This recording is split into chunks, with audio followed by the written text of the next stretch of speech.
Thanks for watching. Don't forget to like, comment, share and subscribe to الحمد للہ الذی انزل علی عبدہ الکتاب والصلاة والسلام علی صاحب الکتاب اعوذ باللہ من الشیطان الرجیم بسم اللہ الرحمن الرحیم یا ایہا الذین آمنوا کتب علیکم الصیام کما کتب علی الذین من قبلکم لعلکم تتقون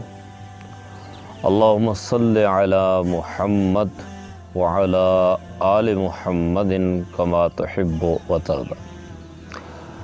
معزز خواتین و حضرات، السلام علیکم ورحمۃ اللہ وبرکاتہ۔ رمضان المبارک کی آمد ہے اور ہو سکتا ہے کہ کل جمعۃ المبارک کو پہلا روزہ ہو یا ہفتے کے دن پہلا روزہ ہو۔ نبی اکرم صلی اللہ علیہ وسلم کی سنت مطہرہ ہے کہ آپ جب بھی رمضان آتا تھا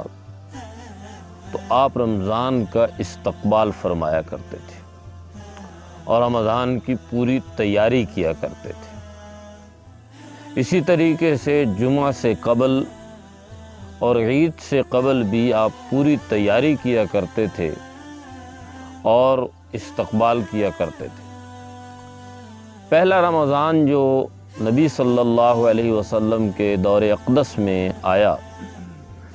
آپ نے اس موقع پر ایک خطبہ ارشاد فرمایا تھا اور اس خطبہ کے اندر آپ علیہ السلام نے رمضان کی فضیلت بیان کی کہ ایک ایسا ماہ مبارک سایہ افکن ہونے والا ہے کہ جس کی اللہ نے اتنی فضیلت بیان فرمائی ہے کہ رمضان کے پہلے 10 دن اللہ تعالیٰ نے رحمت کے مقرر کی ہیں۔ یعنی اگر کوئی مسلمان روزے کی حالت میں اللہ سے ان 10 دنوں کے اندر رحمت طلب کرنا چاہتا ہے تو اللہ تعالیٰ بے انتہا رحمت عنایت فرماتا ہے۔ اور رحمت کا مطلب یہ ہوتا ہے کہ اللہ تعالیٰ اس کی مشکلات دور فرما دیتا ہے، اس کے لیے آسانیاں پیدا فرما دیتا ہے، اس کا حامی و ناصر بن جاتا ہے اور اس کے تمام مسائل کو حل کر دیتا ہے۔ یہ اللہ کی رحمت ہے۔ اور اگلے 10 دن نبی صلی اللہ علیہ وسلم نے فرمایا اللہ تعالیٰ نے بخشش کے رکھیں کہ ان 10 دنوں میں اللہ تعالیٰ بندے کو معاف کر دیتا ہے کہ ان 10 دنوں میں یعنی 11ویں روزہ سے لے کے 20ویں روزہ تک اگر کوئی بڑے سے بڑا گناہ گار بھی، بڑے سے بڑا خطا کار بھی اپنے رب سے معافی مانگتا ہے تو اللہ تعالیٰ اسے معاف کر دیتا ہے۔ پھر آپ صلی اللہ علیہ وسلم نے فرمایا کہ رمضان کے آخری 10 دن اللہ نے جہنم سے آزادی کے رکھیں۔ اور آپ جانتے ہیں کہ کامیابی قرآن کریم نے جس کو بیان کیا ہے وہ یہ ہے کہ فمن زحزح عن النار وادخل الجنت فقد فاز، جو جہنم کی آگ سے بچ کے اللہ کی جنت میں چلا گیا وہ کامیاب ہے۔ اور یہ بات یاد رکھیے گا کہ کامیابی جنت میں جانا نہیں ہے، کامیابی تو آتش دوزخ سے بچنا ہے۔ اور جنت کے بارے میں تو بالکل واضح ہے کہ نبی علیہ السلام نے فرمایا من کان لا الہ الا اللہ دخل الجنہ، جس نے بھی لا الہ الا اللہ کہہ دیا وہ جنت میں ضرور جائے گا۔ اور آپ نے فرمایا جس نے دنیا کے اندر رہتے ہوئے کلمہ پڑھا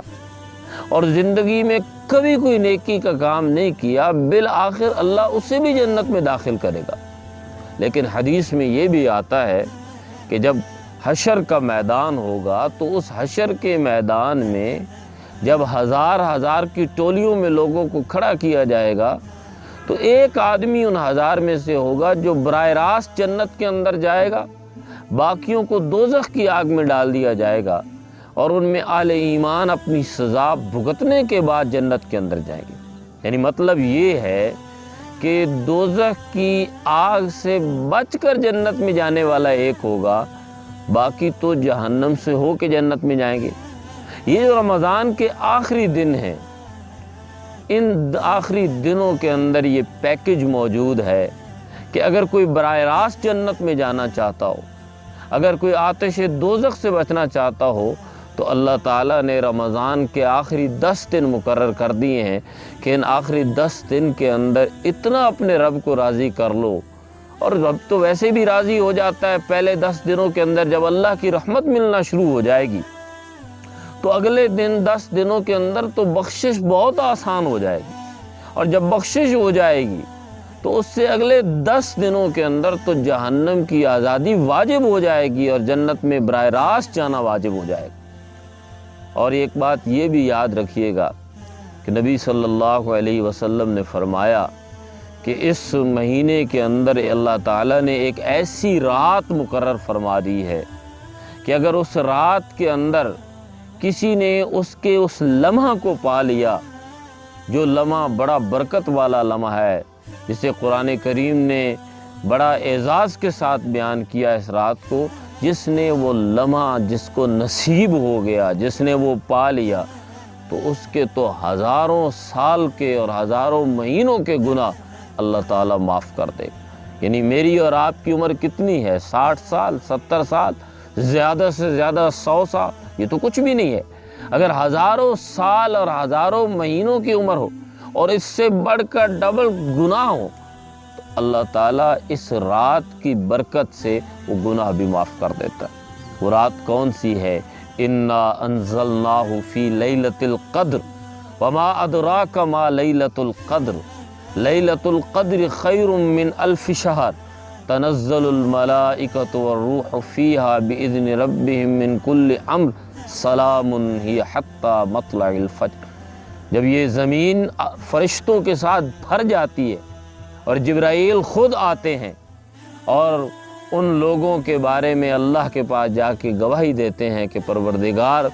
تیرے ان بندوں کو میں نے دیکھا ہے جو تجھے راضی کرنے میں لگے ہوں۔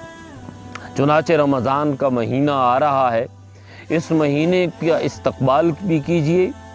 اور اس مہینے میں قرآن کے ساتھ اپنا تعلق زیادہ سے زیادہ بنائیے۔ یہ قرآن کا مہینہ ہے۔ اس مہینے کے اندر شہر رمضان الذی انزل فیہ القرآن، یہ وہ مہینہ ہے جس کے اندر اللہ نے قرآن نازل کیا ہے۔ قرآن تو خود رحمت ہے۔ اسی طریقے سے آخری بات کہ اس مہینے کے اندر جہاں قرآن نازل ہوا اور اتنی بڑی نعمت ملی، وہیں پہ اللہ تعالیٰ نے پاکستان جیسا خوبصورت ملک، سرسبز ملک، نعمتوں سے بھرا ہوا ملک 27 رمضان المبارک کو ہمیں عنایت فرمائے۔ اور آج جب 2020 کے اندر یہ رمضان آ رہا ہے تو یہ رمضان ہم ایسے لمحات میں گزار رہے ہیں کہ جب پوری دنیا کو کرونا وائرس نے اپنی لپیٹ کے اندر لیا ہوا ہے۔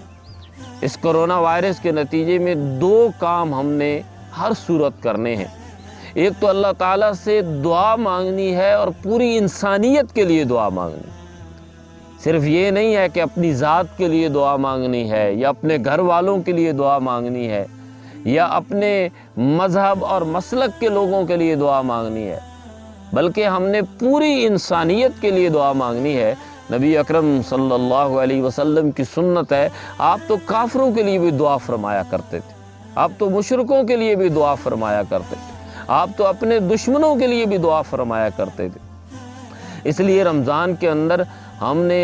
ساری انسانیت کے لیے دعا مانگنی ہے کہ اللہ اس وبا سے ساری انسانیت کو نجات عطا فرما اور ساری انسانیت کے لیے ہدایت کے دروازے کھول، اور رو رو کے توبہ اللہ سے کرنی ہے۔ ایک کام تو یہ کرنا ہے، اور دوسرا کام کہ اس وبا کے نتیجے میں ہمارے ملک کے اندر لاک ڈاؤن موجود ہے،